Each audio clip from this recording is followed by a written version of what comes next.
Hello my friends. What's up? Today's story is about the Vilisca massacre house.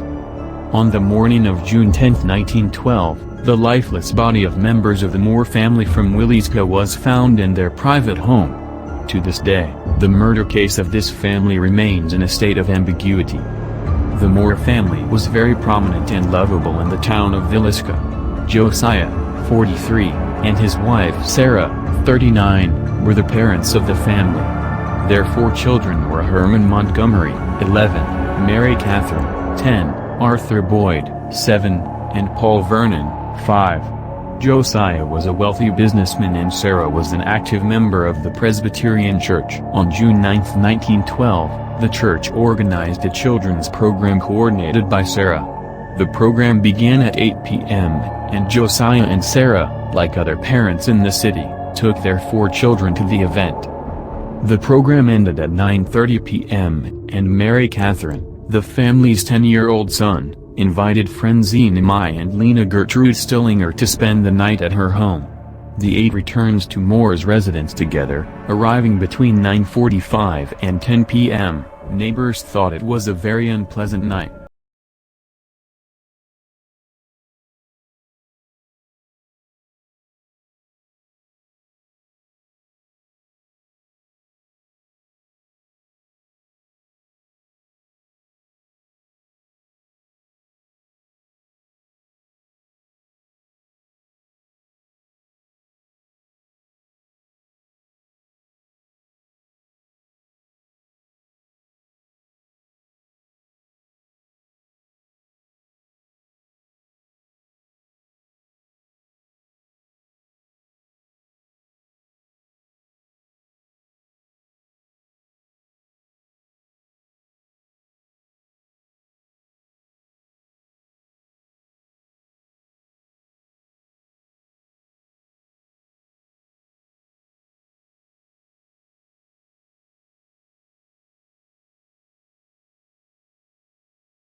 Horton inspected the rest of the house.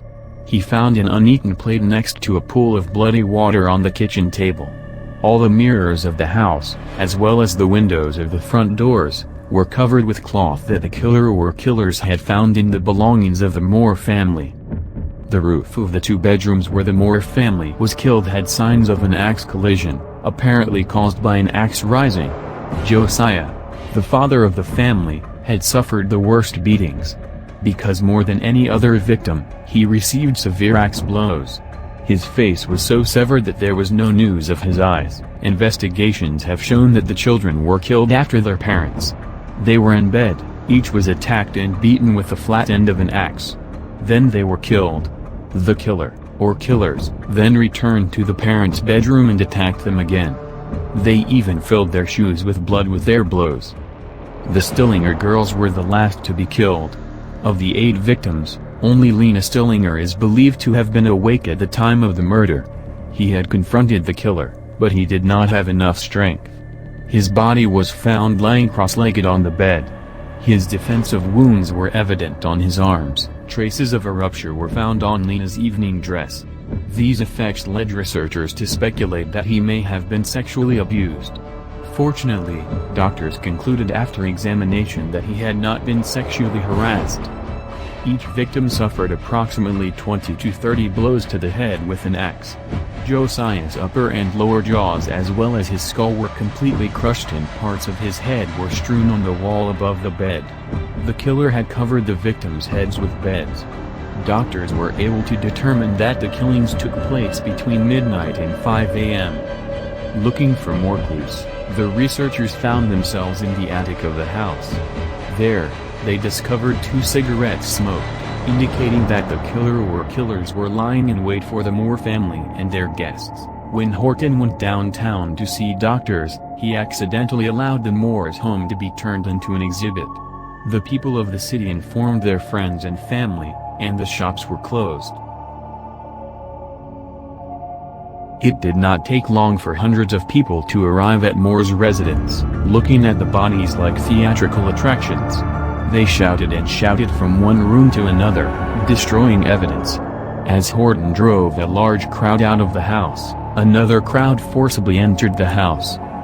The funeral of the victims was held on June 12, 1912 in Vilisca Square.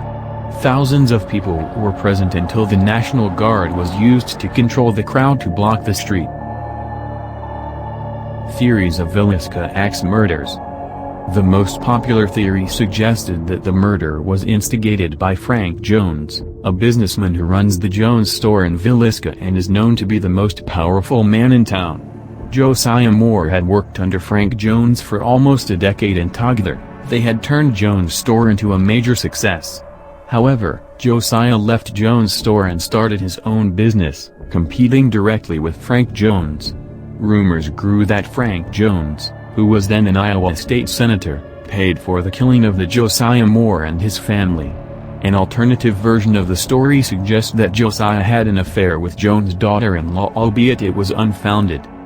No charges were ever filed against Frank Jones due to a lack of evidence. However, townspeople of Vilisca were well aware of the rift between Frank and Josiah. For most, Frank Jones is the murderer. Another theory hinted that the murderer was simply a vagrant looking for food and money. When the murder was discovered, all windows in the house was found shut while a plate of uneaten food and a bowl of bloody water was left on the table. The biggest theory came up that the father is the killer. Because the supposed face of Josiah Moore was unrecognizable, the researchers assumed that the body was indeed Josiah. Theorists believe that the man found dead in the bedroom may have been a transient person who was deceived by Josiah under the pretext of offering him food or work. Josie Moore was said to be tired of caring for her family and looking for a new life outside of Vilisca. Suspects of Vilisca axe murders. The only suspect ever charged in court was Relevant Lynn George Jacqueline Kelly. Relevant Kelly, a traveling minister who was at Vilisca at the night of the murder, has shown a fascinating interest in the Vilisca murders and wrote extensively to the police to inquire about the case. It was also reported that on the morning train out of Vilisca the day after the murder, he told passengers on board, hours before news of the murder were broke to the public, that 8 bodies were lying dead in Vilisca. However, he was only arrested 3 years after the Vilisca axe murders. In spite of his confession where he alleged that God told him to slay utterly the children, the trials of Relevant Kelly ended in a hung jury, a situation where there are insufficient jury voting one way to reach the required supermajority, and subsequently an acquittal. Another suspect of the Vilisca murders is Henry Lee Moore, a serial killer who murdered his mother and grandmother months after the Vilisca case. As the killing was done in a similar fashion, many credited the Vilisca murders as well as a host of other similar axe murders in the area to Henry. However, as there was insufficient evidence to file a charge against Henry, his case was dismissed. Last but not least is William Blackie Mansfield, a serial killer who is rumored to have hired Senator Jones to assassinate the Moore family. Like Henry Lee Moore, William was suspected of killing Vilisca because of his murder. William killed his wife, infant, and husband's parents with an axe in 1914, 2 years after Vilisca's murder. William was tried in 1916 for the murder of the Moore family, but was released shortly afterwards for a scam that confirmed his presence in Illinois at the time of the murder. Ghosts of Vilisca axe murders. More than 100 years later, the Moore family home remains part of a quiet residential street in the small town of Vilisca. However, unlike all other modern homes in the area, Moore's house retains its early 20th century appearance. The house, purchased by Martha Lane in 1994, cut off all electricity and plumbing to restore the property to its 1912 status. Where did the Moore family case end up? There were more suspects and confessions. But one after another, they proved to be false or were forgotten because they did not have a degree. To this day, the identity of the killer or killers remains a mystery. Numerous supernatural teams, including the famous Ghost Adventures team, have researched this place. It is rumored that from the first stairs of this house to the rooms upstairs, a strange feeling is heard. When the train leaves the town of Vilisca at 2 a.m., it is thought that the train whistle wakes up the perpetrators of these heinous murders. The light fog fills the children's bedroom, then moves from room to room, eventually spreading throughout Morse mansion. Then you can hear the drops of blood dripping.